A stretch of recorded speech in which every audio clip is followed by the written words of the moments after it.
Every story is a door. You came here because there's a door calling your name. The orb sees everything. It knows what you need. It has chosen. I only retell.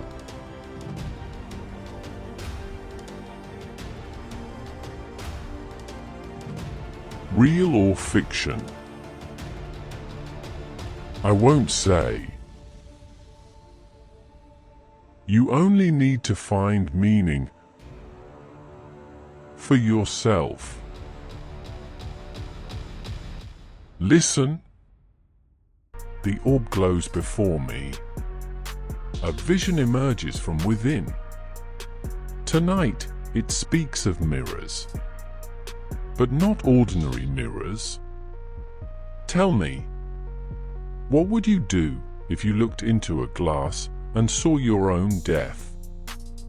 Not a dream, not imagination, but clear, vivid, undeniable. Would you run? Would you hide? Or would you watch? The orb shows me a man named Marcus, a collector of ancient things. Books, paintings, relics of forgotten times. One evening, at an estate sale in the countryside, he found something. A mirror. Tall, ornate, frame carved with symbols no living person could read. The seller warned him. This mirror has a history, a dark one. Marcus smiled. He loved dark histories. That night, alone in his study, he unwrapped his prize. The glass was perfect. Not a single scratch despite its age. He stepped before it and looked. What stared back was not his reflection. It was his body, lying on wet pavement. Rain falling. Eyes empty. And beneath this vision, a date. 7 days from now. This is where our tale begins. Marcus stumbled backward from the mirror. His heart racing. His hands trembling. He closed his eyes. Counted to 10. Surely it was a trick of the light. Surely his mind was playing games. He opened his eyes and looked again. The vision remained. His own corpse. The wet street. The rain. And that date burning in the glass. October 15th. 8:47 p.m. 7 days away. Every detail was clear. The street, he recognized it. 3 blocks from his home. The weather, he could almost feel the cold rain. The time, the clock tower visible in the background. He grabbed a cloth, covered the mirror. But even through the fabric, he could feel it watching. That night, Marcus did not sleep. He researched the estate, the previous owners. What he found made his blood freeze. 3 owners before him, all dead, all found exactly as the mirror had shown them. Different places, different methods, but always exactly 7 days after they first looked. The mirror did not predict death. It promised it. And now, Marcus had 7 days. 7 days to escape the inescapable. Day 1. Marcus did not wait. He sold everything he could carry, packed a single bag, and fled. New city, new name, new life. He checked into a hotel 300 miles away, paid cash, used a false name. The mirror he left behind. Surely distance would save him. Day 2. He woke to silence. No visions. No whispers. For the first time, he breathed. Perhaps he had escaped. But that evening, he passed a shop window. And in the reflection, there it was. The same street. The same rain. The same clock tower. But different. This street was here. In this new city. And the date had reset. 7 days from now. Day 3. He ran again. Another city. Another name. Day 4. Another reflection. Another vision. 7 days. Always 7 days. The mirror was not in the glass. The mirror was in him now. Every reflection, every window, every puddle, all showed the same thing. His death. 7 days away. No matter where he ran. The countdown followed.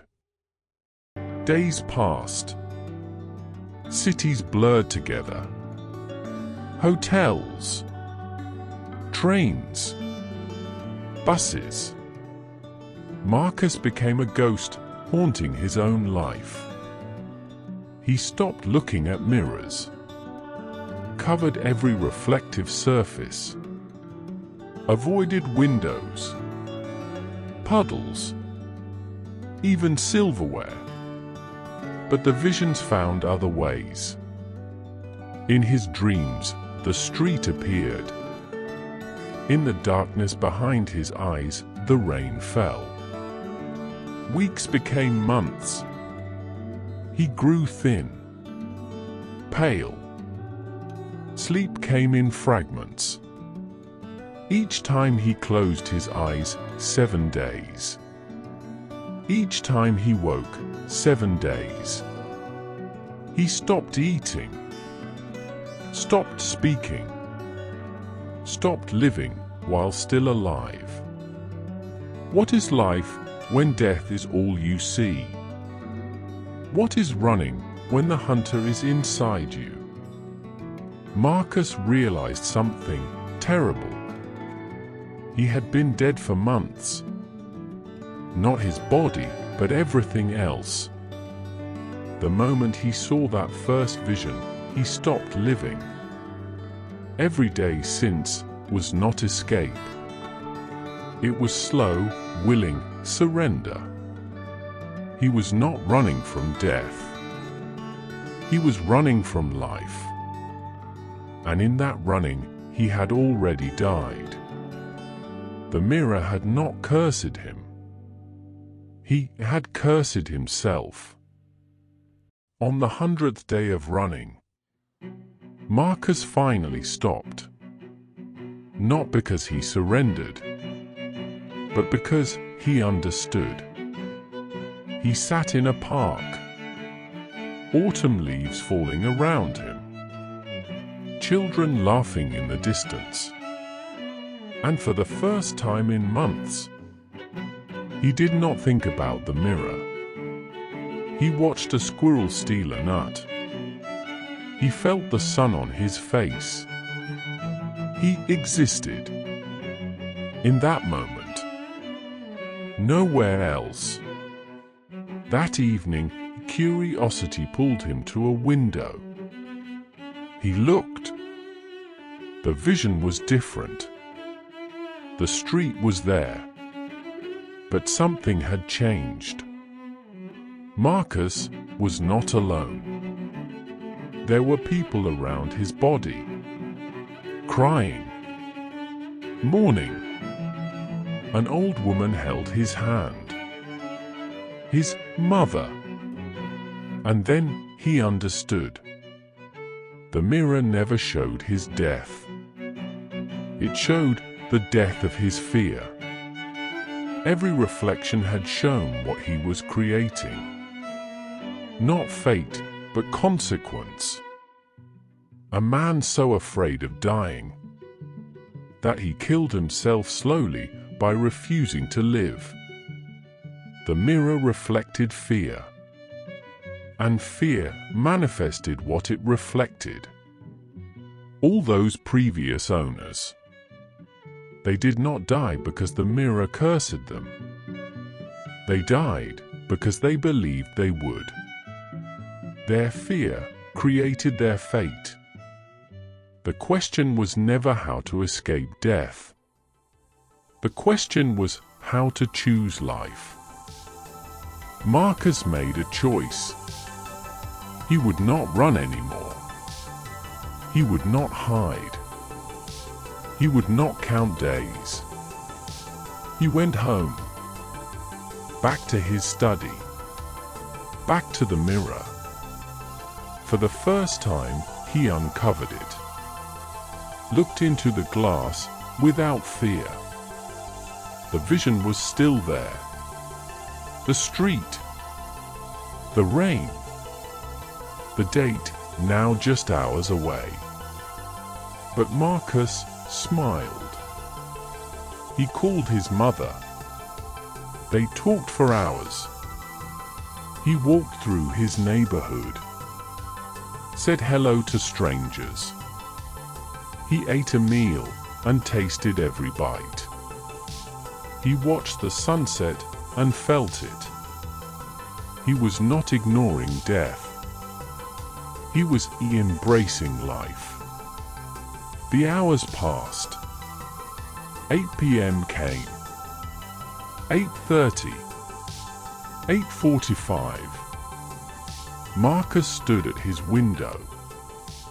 Outside, it began to rain.